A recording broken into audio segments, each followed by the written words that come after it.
Sometimes your plans and Allah's plans are the same. Sometimes. Sometimes you decide to go somewhere and Allah decides to let you go also. Sometimes you decide to go to a college and Allah gives you admission into that college also.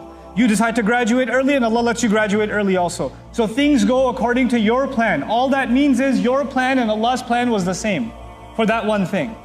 But sometimes your plan and Allah's plan are not the same. Sometimes you want to stay in that job for 10 years but you get fired after 6 months.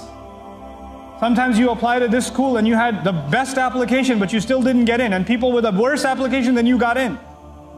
It happens. Sometimes your plans and Allah's plans are not the same. These ayat are recognizing that not everything will go according to my plan.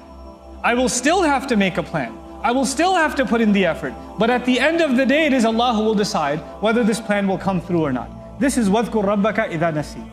But then the most powerful part of this ayah that I wanted to spend extra time on, because this is really one of the most beautiful lessons in the entire Quran, in my opinion. If the Muslim understands this, their life becomes easy. وَقُلْ عَسَىٰ أَن يَهْدِيَنِي رَبِّي لِأَقْرَبَ مِنْ هَذَا رَشَدًا. These words are a dua. And more than a dua, they are a statement of optimism. Let's introduce it that way. You're thinking about the future just because of the use of the word asa, which is harf al-taraji in the Arabic language, a word or a fi'l al-taraji, a verb used to express hope. Allah is teaching us in this ayah that the Muslim has to have hope in the future. My iman in the Quran makes me optimistic about the future. I don't care what the news says.